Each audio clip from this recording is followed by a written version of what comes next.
Nicole, ikaw na ba yan? Opo, Nay. Ginabi ka yata. Sandali at ipaghahain kita. Huwag na po, Nay. Kumain na po ako. Na-late po kasi yung huling client meeting sa usapan namin. Pero sulit naman, Nay. Hindi lang siyang kukuha ng policy. Ikukuha niya din ang buong pamilya niya. Abay, mabuti naman kung ganun. Tuwang-tuwa nga ako, Nay eh. Malaki-laki din ang makukuha kong komisyon doon kapag nagkataon. Oy, pagdadasal natin na matuloy ang transaksyon nyo. Oo nga, Nay. Nag-fill out na sila na application forms. Sana ma-approve agad at ma-process na. Matulog na ko kayo, Nay. Ang aga-aga niyong nagigising sa umaga, dapat maaga din kayong natutulog. Ay, ikaw din anak. At maaga pang pasok mo bukas.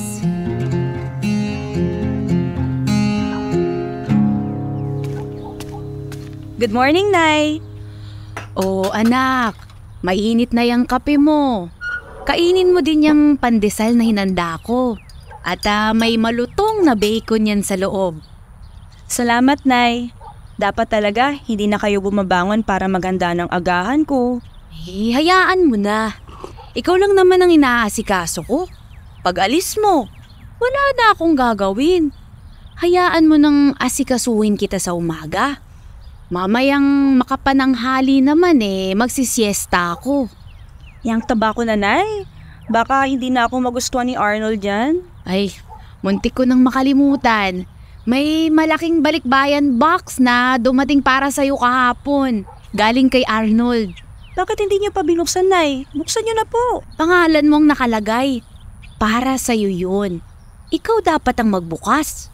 Sige, Nay. Mamaya na lang pag-uwi ko. Oh, tatayo ka na agad. Abay, ubusin mo man lang itong kape mo nang mainitan niyang sikmura mo. Hindi na ho, Nay. Aalis na po ako para makaiwas sa traffic. Huwag kayong magpapagod, ha? Ay, huwag mo na akong intindihin, anak. Malakas pa ako. Kayang-kaya ko pang sarili ko. Ikaw ang mag-iingat. Opo, Nay.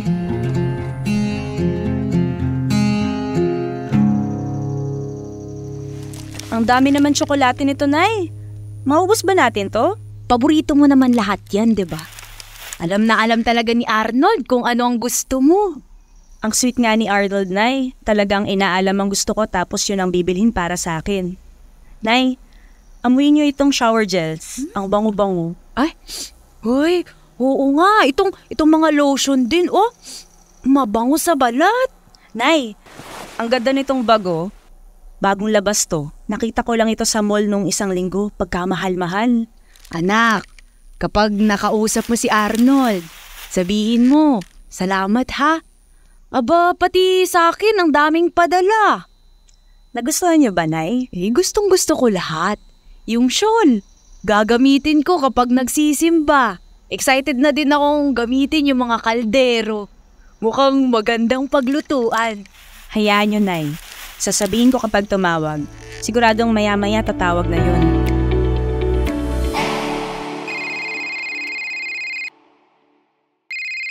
Hello, Arnold. Hello, mahal.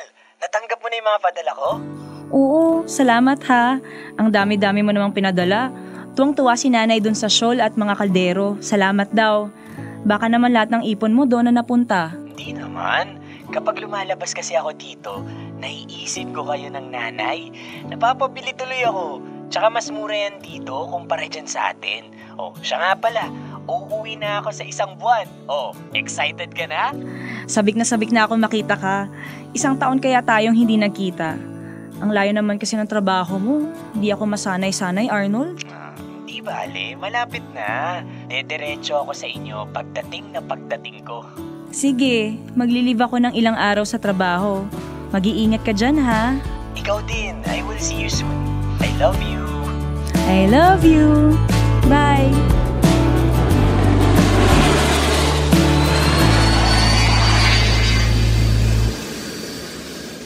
Nicole, anak! Nandito na si Arnold! Arnold! Namiss kita! Ay, ako din. Kumusta na? Ay, maiwan ko muna kayong dalawa ha. Nakasalang kasi yung paboritong binagoongan ni Arnold. Maiwan ko muna kayo. Nicole, love, hanggang kailan ka naka-leave? 4 days pa. 4 na araw mo pa ako masasolo. Sana nga mas mahaba pa pero ang daming trabaho ngayon eh. Kumuha kasi ng sikat na artista yung insurance company para maging endorser. Ang dami tuloy kumukuha ng policies. Oh, edi maganda. Hindi mo na kailangang mapagod ng todo para makabenta. Hayaan mo, susunduin kita kapag balik trabaho ka na. Tsaka 15 days pa naman ako dito. Sisiguraduhin ko na kapag weekend, magkasama tayo. Oo nga. Sulitin natin yung mga araw na nandito ka.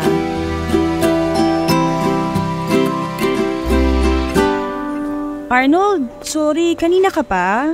Hindi naman gaano, nakakaisang tasang kape pa lang ako. Nagpatawag kasi ng biglaang meeting yung unit head. May mga bagong regulation na for immediate implementation. Okay lang, hindi pa naman ako naiinip. Kumusta naman ang araw mo, Han? Ayos naman. Pinuntahan ko yung bahay na pinapagawa natin. Malapit na palang matapos. Panay nga yung pasalamat ko kay paring Mike at talagang tinutukan niya. Maganda yung bahay, Arnold. Oo, siguradong magugustuhan mo din. Pinalagay ko yung mga accents na gusto mo. Yung flute sa sala, kung saan ilalagay yung TV, yung accent wall sa bedroom, kung nasaan ang headboard ng kama. Hindi ko din kinalimutan na gusto mo ng storage under the stairs. Ayaw mo naman akong dalhin dun eh. Ang totoo, I can't wait to show you our home. Pero gusto ko kapag tapos na. I want it to be a complete surprise. Kailan pa kaya yun? Siguro pag uwi ko next year, turnover na. Excited na ako. Love, para sa'yo talaga yon. Ikaw ang nasa isip ko habang pinapagawa ko. Arnold, thank you kasi malapit lang sa bahay ni Nanay yung bahay natin. Madali ko siyang madadalaw. Sabi ko naman sa'yo, mahal, imbitahin mo ang nanay na tumira na lang sa atin. Pwede naman eh. Para hindi ka na nag-aalala sa kanya at hindi siya nag-iisa. Ayaw nga eh. Gusto daw niya may sarili siya. Dadalaw-dalaw na lang daw siya. Basta anytime na magbago ang isip, pwede siya sa atin ha. Napakaswerte ko talaga sa'yo.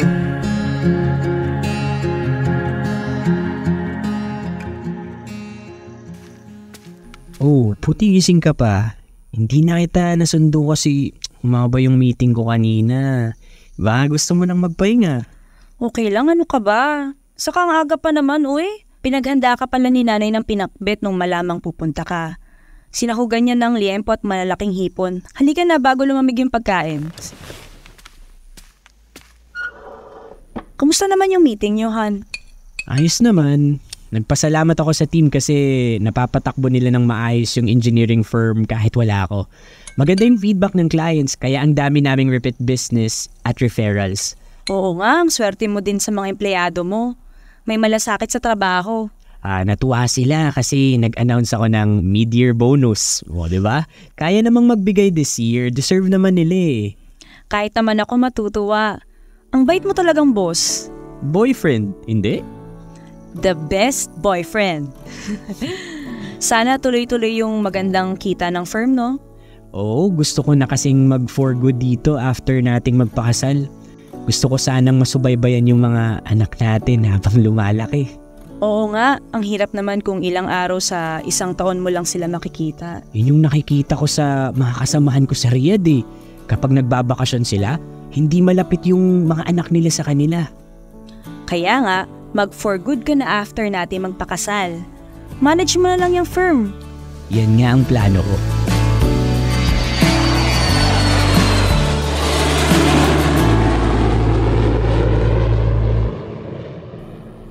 Nicole, hindi mo yata nagalaw itong hapunan mo.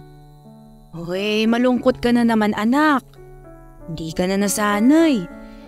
Taon-taon namang ganyan. Hindi yata ako masasanay, Nay. Iba yung saya ko kapag nandito siya. Sobrang maalaga kasi. Mabilis naman ang panahon, anak. Ang bilis lumipas ng mga araw. Hindi mo namamalayan. Nandito na siya uli. Sa bagay, Nay. Ang iniisip ko na lang din para sa future naman namin kaya kailangan niya magtrabaho sa malayo. Oo nga. Anak, ang swerte mo nga dyan kay Arnold. Mahal na mahal ka.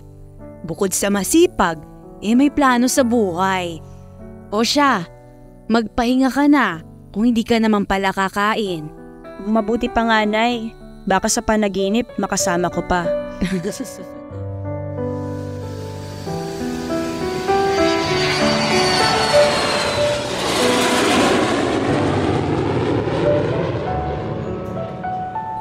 Arnold, ang sweet mo talaga. Tiniming mo pa talaga sa 12th anniversary natin ang uwi mo. Nagkataon lang, nag-adjust ng bakasyon yung kumpanya kasi may mga engineers na nagkaroon ng emergencies. Kaya napilitang mag-leave. Nicole?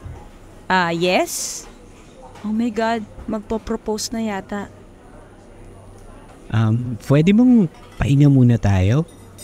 Tara. Uwi na tayo para makapagpahinga ka na. Nakakapagod ang malayong biyahe talaga, Han. Dapat kasi sa bahay ka na dumiretso gaya na... Nicole. Eto na, kunin na natin yung bill. Nicole, hindi yun yung gusto kong sabihin. Ano? Arnold, hindi ko naiintindihan. I need space, Nicole. Gusto ko munang mapag-isa. Ha? Biglang hindi malinaw sa'yo kung saan tayo papunta? Di ba ang dami nating plano? Matatapos na nga yung bahay na titirhan natin pagkatapos ng kasal, di ba? Arnold, hindi ko alam kung ano nangyayari sa'yo. Hindi ko maintindihan ang gusto mong mangyari. Hindi ko naintindihan, pero ibibigay ko sa'yo yung space na inihingi mo.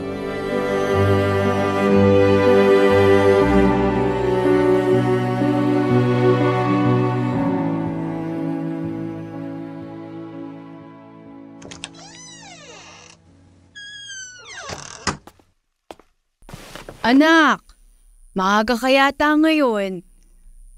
Nay, medyo masama ho ang pakiramdam ko. Ay, gusto mong uminom ng gamot?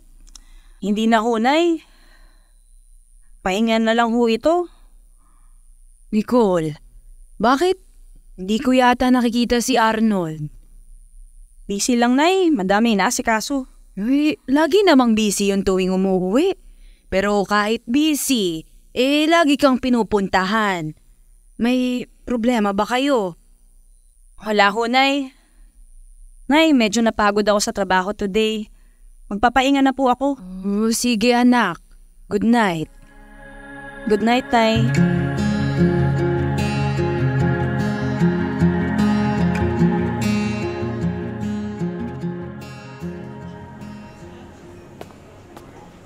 Nicole, kanina ka pa? Oo. Nang malaman kong gusto mo mag-dinner, hindi na ako nag-schedule ng meetings after lunch. Namiss kita, Arnold. Gusto ko malaman mo na ang hirap ng wala ka. Nicole, pahinga na tayo. Ha? I'm sorry. I'm so sorry. You have to let me go. What? Hindi ko na kayang ituloy kung anong meron tayo, Nicole. Ayaw naman kitang saktan pero kahit anong pilit ko. Di ko kaya. Arnold, tapatin mo ako. May iba ba? Wala, Nicole. Wala. May nagawa ba akong hindi mo nagustuhan? May ugali ba akong ayaw mo? Sabihin mo. Babaguhin ko. Kaya ko naman yan eh. Nicole, calm down. Wala ka namang kailangang baguhin eh. Wala. Wala pala eh. Bakit nakikipaghiwalay ka? Bakit iiwan mo ako? Nicole, hindi ko din alam ang sagot. Hindi ko alam. Ang alam ko lang, hindi ko na kayang ituloy ang relasyon natin. Nicole, you have to let me go. Ganun na lang yan, Arnold. Nagising ka na lang ng isang umaga tapos ayaw mo na? Itatapon mo lang yung 12 years na pinagsamahan natin? Ang hirap naman tanggapin nun, Arnold. Pero dahil buo na ang desisyon mo, tatanggapin ko. Wala naman akong choice, di ba? Wala naman akong magagawa kung ayaw mo na.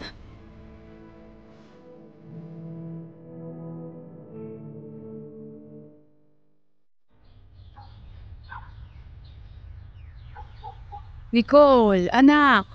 Hindi ka pa bababangon. Tanghali na. Maghapon ka lang ding nakahiga. Abay, kumain ka naman kahit onti, anak. Alam kong masakit, pero ganyan talaga ang buhay. Wala naman kaming problema na diba? Sa mahigit na isang dekadang relasyon namin kahit minsan nga hindi kami nag-away. Saka ang dami naming plano. Di ko alam kung ano ang nangyari. Ako ba yung may mali? May nagawa ba akong hindi niya nagustuhan? Ay, wala naman siguro, anak. Kung meron, di sana sinabi niya. Excited pa naman ako nung umuwi siya. Tapos na yung bahay namin this year kaya akala ko talaga magpo-propose na. Pikipaghiwalay pala. Anak, di ko alam kung anong sasabihin ko para gumaan ang loob mo. Pero, kayanin mo yan, anak, ha? Umiyak ka ng umiyak. Pero pagkatapos, anak, umangon ka.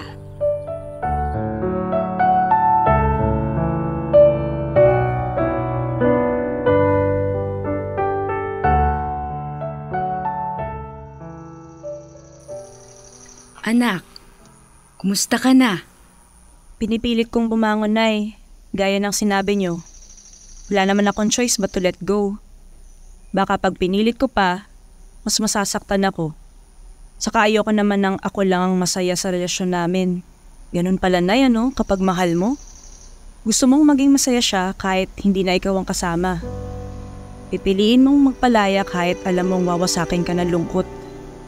Baka naman hindi talaga kayo para sa isa't isa.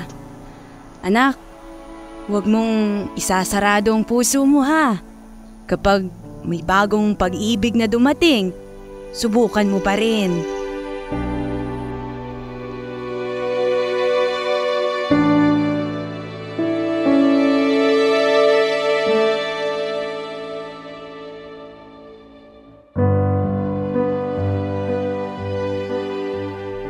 Dear love, hindi pa ako ready. Kunting panahon pa para makalimutan ko ng tuluyan si Arnold.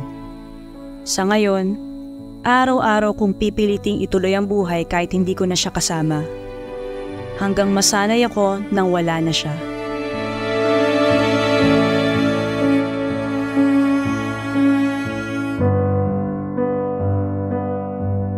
Kailangan pa bang i-memorize yan?